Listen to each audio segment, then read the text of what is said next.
What hardware can you buy for 280 plus taxes or 299 euros? Well, a lot of interesting kind of stuffs, including a gaming keyboard, the Corsair K100 Air Wireless RGB. So let's have a look at this new top of the line keyboard from Corsair and see if it's worth it at this price.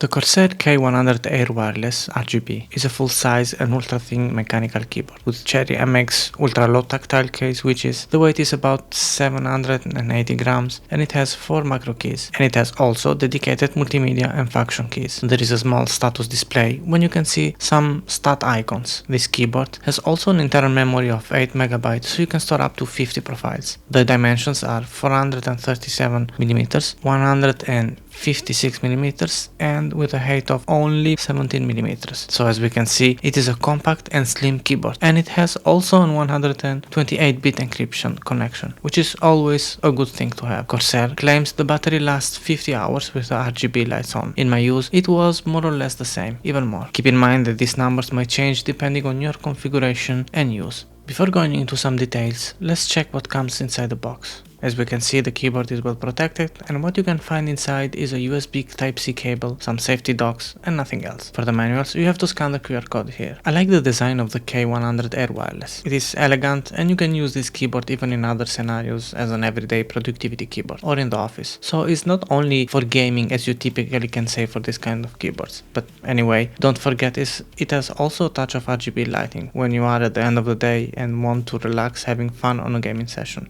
Let's talk about materials. The frame is made of brushed aluminum, and I must say it gives a nice touch to the overall design of this keyboard. But most importantly, you are not going to notice too many fingerprints on it. The key switches are the Cherry MX tactile ultra low profile, really precise and responsive. Speaking about keys, the keycaps are not removable, but as a positive thing, they are firmly in place and there is no wobbling at all. At the top, there is a small display indicator with 8 icons for different status of the keyboard. At the back, the materials are made of solid plastic with these nice little triangle textures. You can connect the K100 Air in 3 different ways, using the Slipstream USB dongle with a USB Type-C cable and Bluetooth. If you connect the keyboard using only the Slipstream USB dongle included, you can get a maximum polling rate of 2000 Hz. In case you connect other compatible devices using the same USB dongle, keep in mind that the polling rate might be less. While with the USB cable you will get a polling rate of 8000, you can pair the keyboard with 3 different Bluetooth devices like PC or Mac, tablet, smartphone, and so on. The K100 Air is also compatible with a PS4 and PS5 or Xbox if you want to use it with gaming consoles too.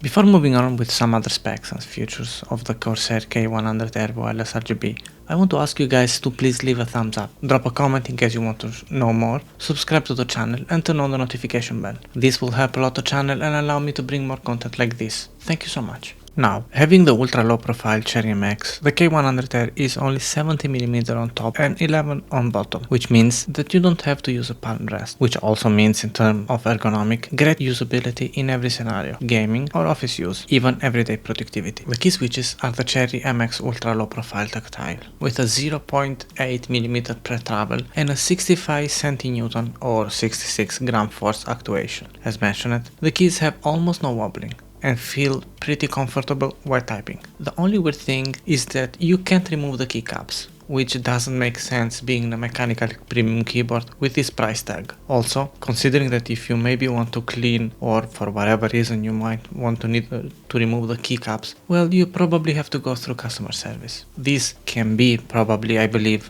because of the use of the ultra low profile switches. But anyway, that's not a nice thing in my opinion. Here you can listen a sound test of the keys.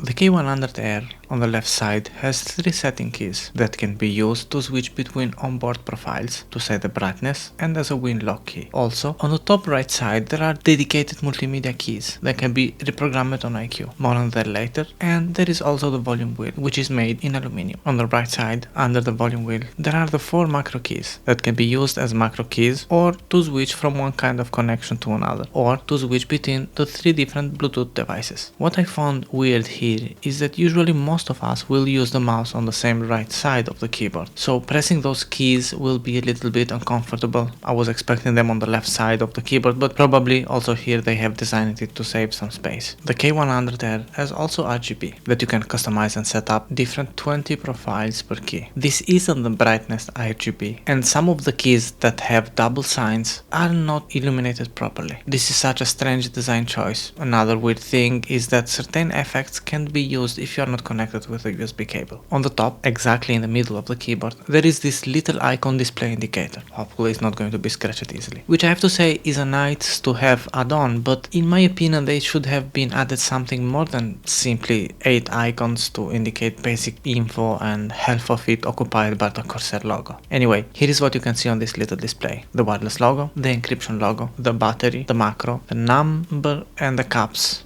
and also the scroll indicator. And at the end the win lock, which I don't get why is there, since you have a win lock dedicated key and you can check the status on that key there. The power button is on the left corner and easy to find. Another particular thing here is that you have to turn on the keyboard even if you are connected with a USB cable and want to use the cable only in wired mode. A strange choice, but that's probably for the lighting and the profiles in iCue. Next to the power button there is the USB Type-C port, which is easy to reach and connect the cable. On the opposite corner there is the storage for the USB slipstream dongle. Alright guys, let's check some settings on iCue. The first thing we have here are the key assignments, so you can decide to assign a key, to remap a key, and to assign a certain act. We have a lot of actions here. For example, you can decide to launch an app by pressing a key. You can select whatever key you want.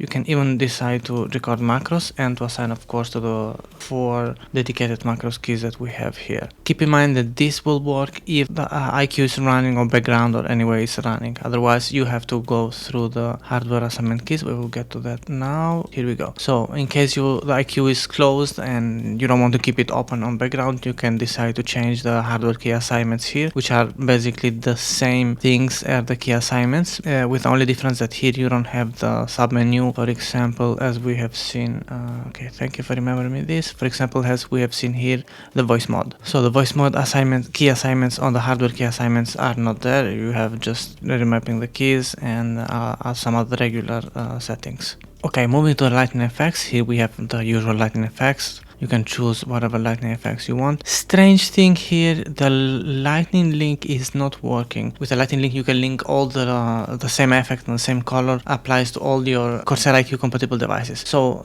this is not the case. You have to connect the keyboard with a USB cable, which I found really strange, to be honest, because the lightning are working. I mean, you have a lot of profiles here, and these profiles here, the same profiles more or less here, you have it also on the presets. So I don't understand, and the presets are working in wireless mode, so I don't understand why this thing is not working. But anyway, you can decide to assign to quick lightning zone, to assign to certain keys. For example, the lightning, you can thank you for remembering the anytime. You can decide to assign to any of these keys a different color. For example, let's say this you want whatever color, let's say green.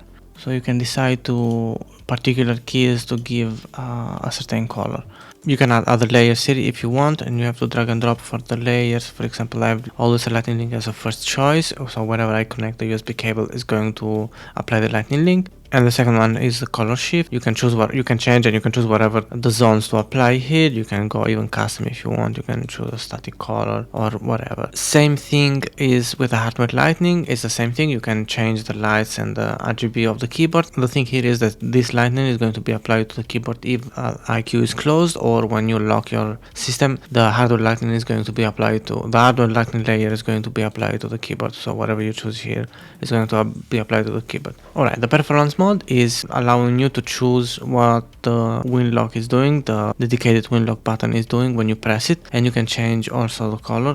For example, I've decided to choose green when it's on and to choose red when it's off. You can decide to tell to the keyboard what to do when you press that button, so you can simply disable win key or shift tab or alt F4 and whatever else. This can be helpful in gaming because whenever you press those key combos, you are going to go through the desktop, or you're going to shut down the system, not wanting to do so this is going to be helpful in that case. And then in device settings, you can change some settings for the device. So here we have the firmware updates. Wherever there's a firmware update, guys, I suggest you to install it immediately, and after installing the firmware update, to start changing settings on the keys. Here we have the polling rate, which actually isn't available. Let me connect the USB cable so we can check that polling rate. Alright guys, as we can see, the polling rate now you can choose up to 8000 Hz. And here we have the slipstream wireless polling rate, which is up to 800 at the moment because I have 3 devices connected to one receiver. So more devices you connect to the same receiver, the polling rate with a slipstream wireless will be less. Alright, here we have the icon for charging, the brightness of the keys if you want to change that, the layout of the keyboard, and here you can choose to show the brightness, the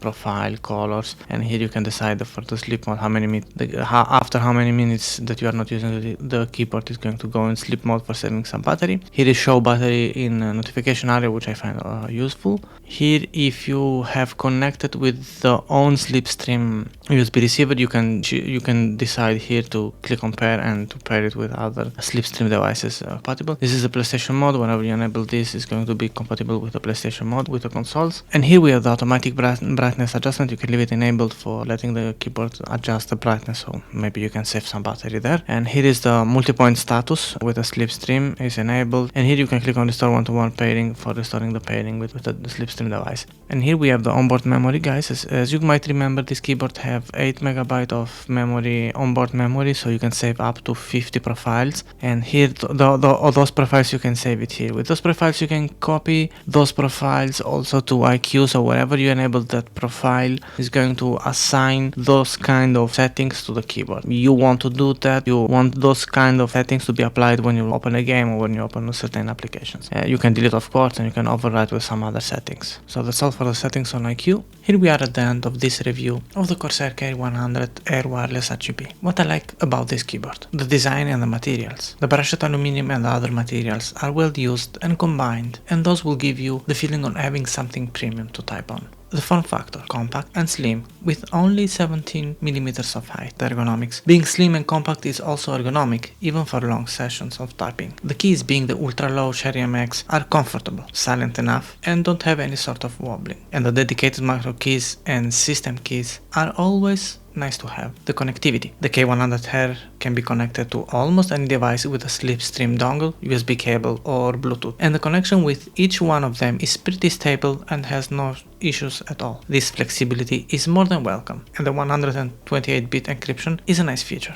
The battery has an amazing duration of almost 1 week, even with RGB on. Speaking about RGB, the K100 Air has some RGB to give you a touch of lightning to your setup. Lastly, the iCue customization is also easy and comprehensive to use and set up. And here is what I don't like. Even the materials and design are well done, there are some imperfections. One of them is on the bottom angles. As we can see here, these angles are sharp and not well done. This is something I don't understand in a premium keyboard like this. The key switches are amazingly low profile and well done, but you can't remove the keycaps, which is something that doesn't make any sense, especially if you go through the manuals and see that Corsair pays attention to the fact that you might change the battery, etc, etc. That's great for the right to repair, but seriously, Corsair, how you can do a research and design on easily removing the keycaps even if they are the extremely slow profile Cherry MX? The RGB lighting isn't bad, but what triggers me and might trigger also you is that some of the keys that have double letters, well, the secondary character is not illuminated. On the website and presentation videos you can see all bright and illuminated, but that's not the case. This is another reminder that marketing is going to be always different from the real life experience. Speaking about RGB, you can sync certain iCue lighting profile unless you are connected with a USB cable. This is not a smart move for a wireless keyboard of $280.